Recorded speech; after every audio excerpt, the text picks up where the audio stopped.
ہمارا مینیفیسٹو جو ہے وہ عوام کا مینیفیسٹو ہے. ہماری کتاب جو ہے بہت کھلی کتاب ہے. میں نے ابھی کسی ساتھی سے کہا کہ کشتواڑ میں سب سے بڑا مسئلہ جو ہے, سب سے بڑی ڈیمانڈ جو ہے وہ آزادی کی ہے.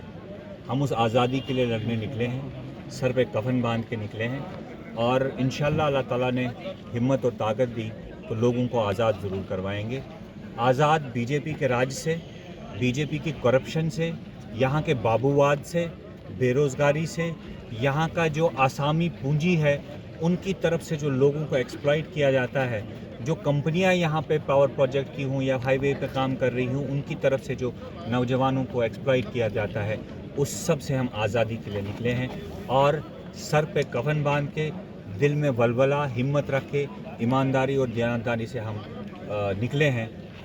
باقی انشاءاللہ جو لوگوں کا فیصلہ ہوگا وہ ہمارے ساتھ. سر نوجوان جو ہے وہ کافی آپ کے ساتھ جڑتا جا رہا ہے, کیونکہ ہم پچھلے کئی دنوں سے لگاتار آپ کو دیکھ رہے ہیں سوشل میڈیا کے اوپر.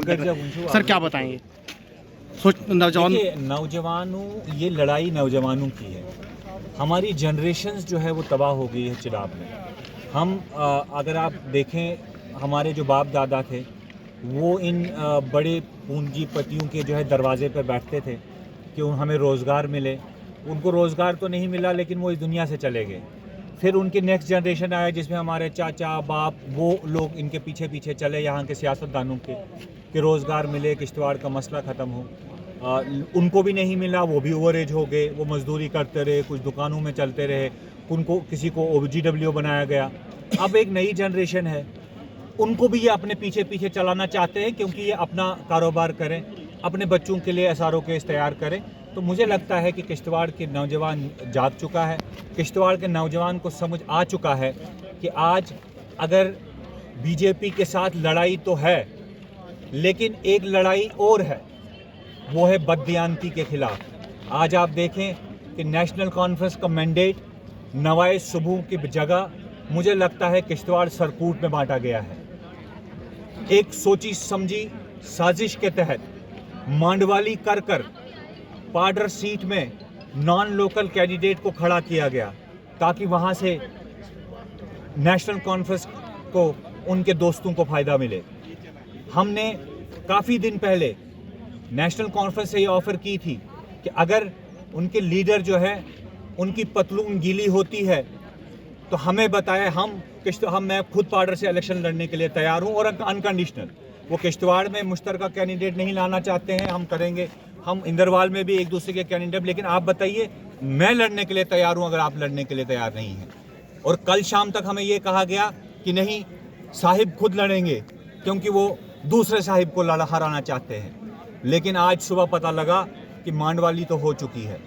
اندروال میں جو قیاس پیدا کیا گیا, جو پاڈر میں قیاس پیدا کیا, اس سب کا بینیفیشری صرف 2 لوگ ہیں جنہوں نے کشتواڑ کی سیاست کو ہمیشہ ایک کاروبار کی طرح سمجھا ہے. اپنے کاروبار کو بڑھانے کے لیے, اپنے انٹرسٹ کو بڑھانے کے لیے لوگوں کے پیٹھ پیچھے لوگوں کو بیوقوف بنا کر لوگوں کے پیٹھ پیچھے جو یہ کھیل کھیلا جا رہا ہے وہ کھیل آج لوگوں کے سامنے آئے گا اور لوگ اس کا جواب دیں گے. سر کشتواڑ کی عوام آپ کو قابل ترین لیڈر مانتی ہے لیکن گراؤنڈ زیرو پر روش ہے, کہیں نہ کہیں لوگوں کے ساتھ آپ کم جڑے ہیں گراؤنڈ زیرو. دیکھیے, میں کوئی کروڑ پتی نہیں ہوں, میں ایک محنتی انسان ہوں.